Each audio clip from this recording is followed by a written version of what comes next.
For today's video I have another electrical scooter, Cunfon RZ1000. Why is it called 1000? I have no idea, but it has 1200 watt motor at the back and 1200 motor at the front.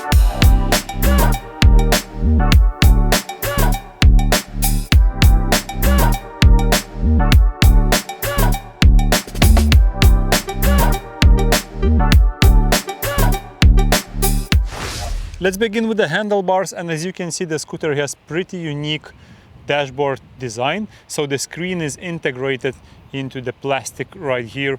I can see it pretty nice and bright in the daylight, but I can't adjust my camera right now, so you can guys also see what is it showing. It's a colorful LCD screen which has your speed, range, and it has your battery levels and so on.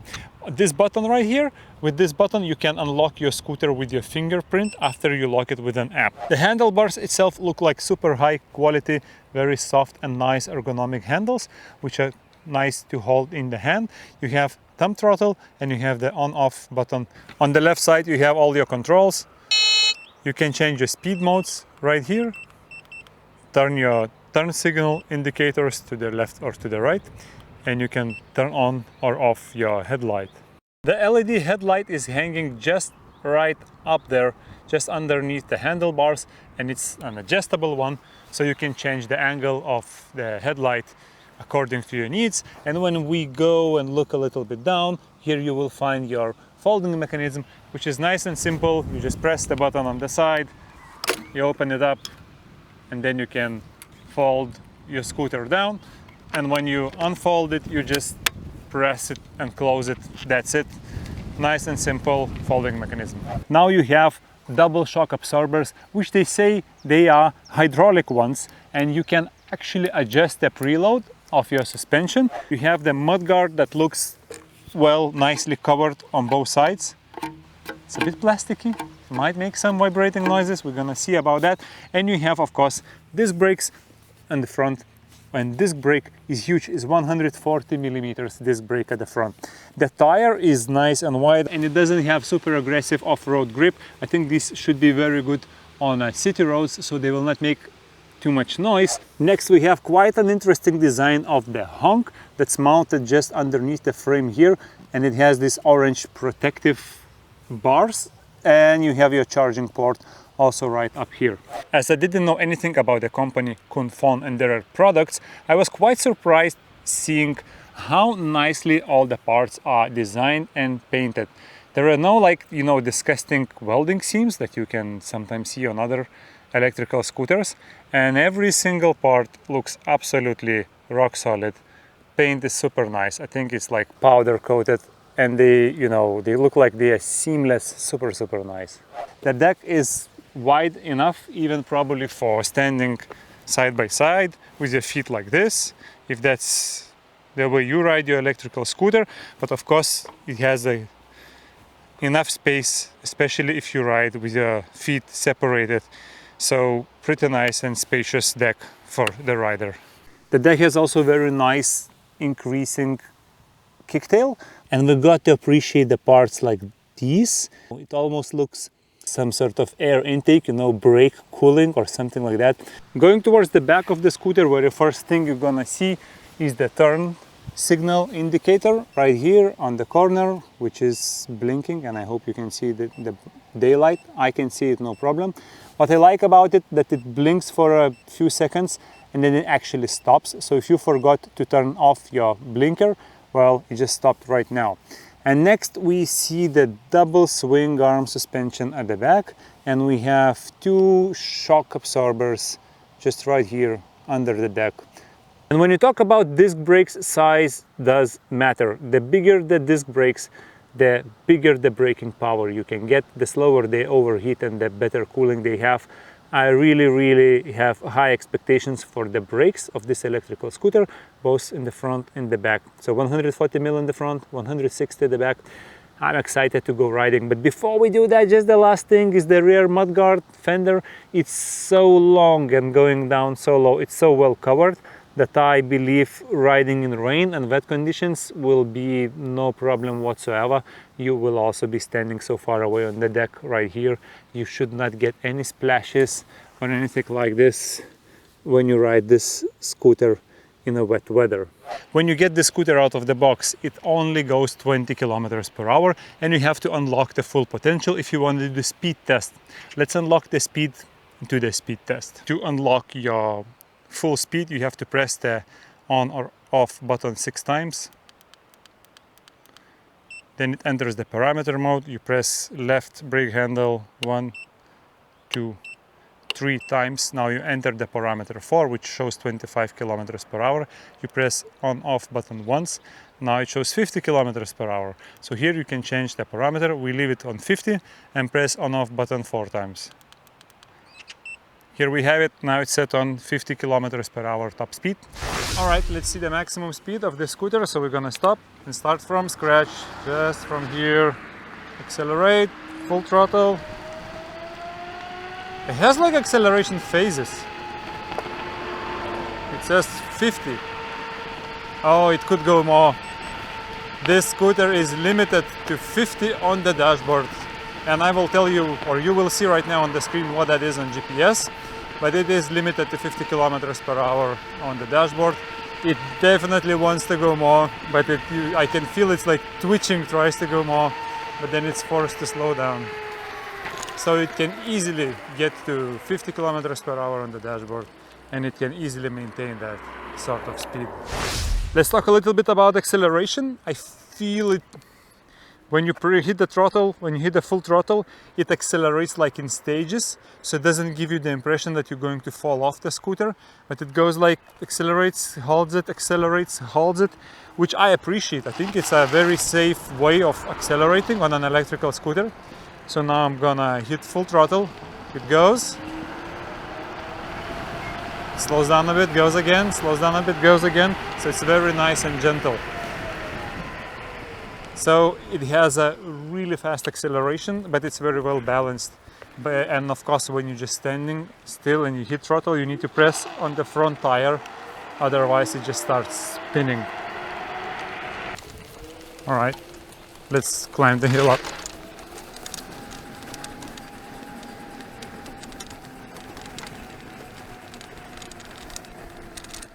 No problem whatsoever. You can climb with this scooter basically any hills that you imagine, and even if they are not paved, so like on the grass too. All right, let's talk a little bit about the suspension, which is so nice and soft on this electrical scooter. I think I have it on the softest setting on the rebound in the front, and the rear is not adjustable, but it matches my 85-90 kilos of weight nicely. I like how quietly it rides and how comfortable it is. Jumping down the curbs doesn't make any, problem whatsoever. It's actually soft landings. Now I'm going at quite a high speed riding up the curbs, which is also nice and soft. So thumbs up for the suspension. Let's roll it like down the stairs and see if that makes any worries, but it doesn't look like it should.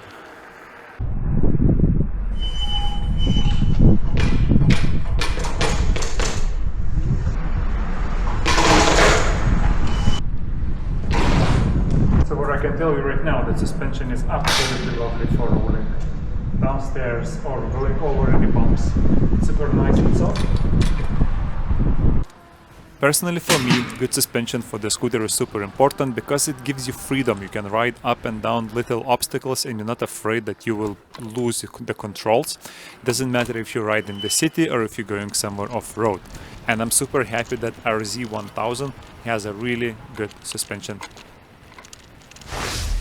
Alright, so we've done 24 kilometers and now my acceleration is miserable. So I'm putting full throttle now. The scooter is thinking. But then it starts to pick up speed slowly but surely. And what's the most surprising, that it can still accelerate to like, now it's doing 33, 34, 35 kilometers per hour, 36. So the battery is about to die and the riding range is around 24-25 kilometers. If you're new to the channel, you have to know how I test the scooter range. So I try to mix different conditions. I try to go off-road, on-road, I try to go out of the town, ride in the city. I try to mix the riding conditions so you get a realistic picture. I'm weighing almost 90 kilograms and I'm always riding at the fastest speed mode and full throttle. So my range tests are done over several at least charges and multiple tries. In this case scenario, the scooter, you can reliably go around 25 kilometers, and anything more than that, it gets sketchy or you need to slow down. Let's go from that stop. Accelerate. I'm full throttle. But now it starts going again. We just turned 25 kilometers. The only downside that I see for RZ1000 from Cunfon is some vibration sounds. So one is definitely coming from the folding hook, which hooks up to this hole when you fold the scooter and you want to lift it up. And the other one is coming from somewhere below. I'll just put the microphone somewhere around the deck and go riding and you will see what I mean.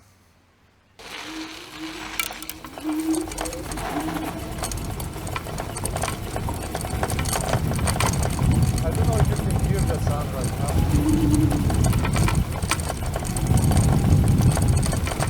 Well, I think that the sound is coming not from the suspension, but from actually the front mudguard or fender. I tried tightening the suspension up and see if that made any difference, and it didn't. So there is some little annoying rattling. That's the downside number one. The second downside is when you try to climb up super steep hill and you can't apply enough pressure for the front tire to grip and it starts spinning over the grass, the scooter is like cutting off and shutting down. It's cutting out, you see? If you just spins front wheel a little bit, you can even hear it. That kind of sucks. I won't be ever able to climb a hill like this from this side if I don't allow the front motor to spin a little bit freely, because I can't squish that handlebars down so much. Let's see. Cutting out. Oh my goodness. Alright, I don't know if it's some sort of overheating issue right now, because we were blasting at full speed, but it's cutting out.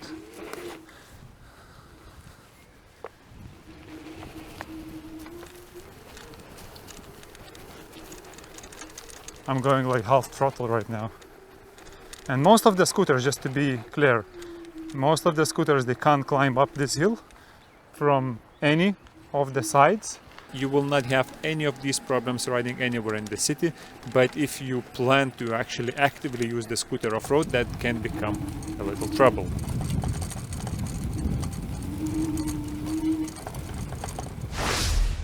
There is one iOS and one Android app. I only tried the iOS one, and iOS app works perfectly. You have all sorts of, drive mode settings. You can turn on or off your headlights. You can lock and unlock your scooter in the app, and you can turn on or off cruise control, zero start, and so on. You can also see the statistics about your scooter. All the information is right there. And also you can change different settings. For example, you can give your scooter a name. You can change your speed limits for different riding modes. Let's try and draw some final conclusions. The scooter is super fun to ride. The two motors provide you really good acceleration, and you will be able to climb all the hills that you need in your life. Riding range is about 25 kilometers if you go full speed or full throttle, both motors all the time. You can extend that range by going slower, but for a 90 kilogram rider is around 25 reliable kilometers. Maybe you can squeeze one more here or there. The suspension of the scooter is super comfortable and nice to ride, and the only actually downsides that you will get is when you go off-road, because then the suspension starts making some rattling noises. It still works fine, but it just rattles a little bit, making it a little bit more annoying. You will not hear or see those rattles mainly riding in the street, even on bumpy roads. You won't hear too much of that. But if you're planning for going off-road, that might be a trouble. Also trouble when you try to climb really steep hills on off-road and your front wheel starts spinning, the scooter is cutting off power, so you can't climb too steep sandy hills off-road. As long as it's on-road and you have a good grip, there is no problem whatsoever. I don't think it's even worth mentioning, the scooter looks really cool and it rides really well. It has fantastic disc brakes, both front and rear. The only little thing is that, as you can hear, the brakes are squeaking now and again. On the day of recording, the scooter retails for around 985 euros or $1,100. So it's quite a steep price, but the build quality and the material quality looks really, really good. So you're probably getting what you're paying for, or at least that's how I feel about Cunfon RZ1000. If you enjoyed this video, you know what to do. Like, subscribe, and I see you in the next one.